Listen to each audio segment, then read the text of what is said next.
Hello, boys and girls. Today, we will be reading Annie and Snowball and the Cozy Nest by Cynthia Rylant, illustrated by Susie Stevenson. Annie and Snowball and the Cozy Nest. It was May, and Annie was happy. So many good things were happening. Her cousin, Henry, was having a birthday. The tulips she planted were blooming, and on her porch, someone was making a nest. The nest was in a safe little spot. Annie had seen it one day when she was reading with her bunny, Snowball. "Snowball, look," Annie had said, "a nest." Annie called Henry next door and asked him to come and see the nest. He did. And every day since then, Annie and Henry had hoped to see who was building the nest. The nest was getting bigger and bigger. Annie could see the bits of twig and bits of leaves and even some small bits of fur. She wondered if it was Snowball fur. Then she wondered if it was Mudge fur. One day, Annie was reading on the swing when a little robin swooped above her head. The swoop made Snowball jump.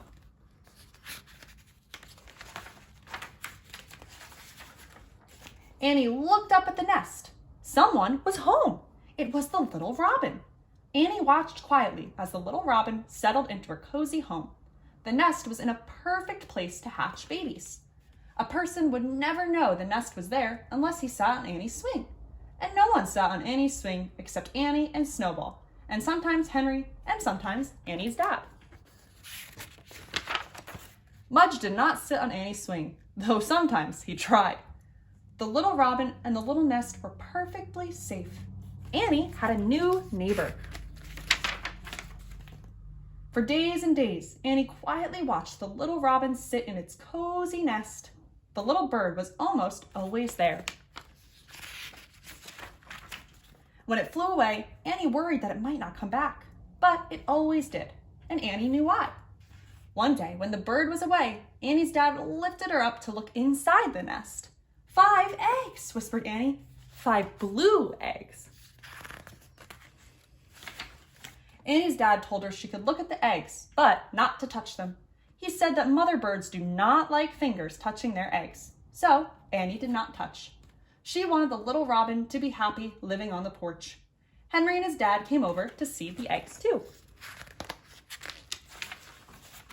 5 eggs, said Henry's dad.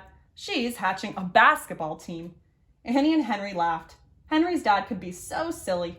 Everyone could hardly wait to see the babies. The baby birds picked the perfect morning to hatch.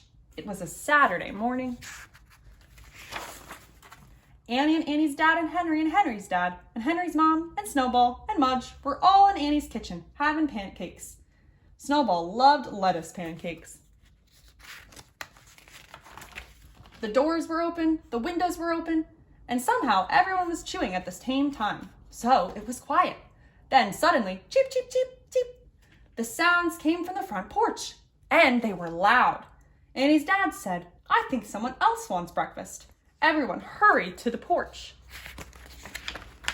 And there in the cozy nest were 5 baby birds, eyes closed, mouths open, all cheeping.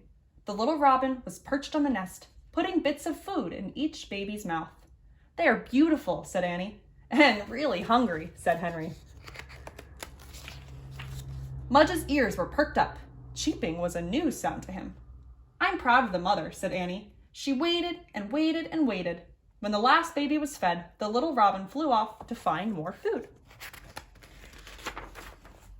"That reminds me," said Henry. "Pancakes," said Henry and Annie together. They all went back inside to the table. Then everyone was chewing and talking. It had been an exciting morning. The excitement had made them hungrier. While everyone ate, Mudge and Snowball curled up under the table. "Look," said Annie. "Snowball has her own cozy nest." "Yes," said Henry, "but this nest snores."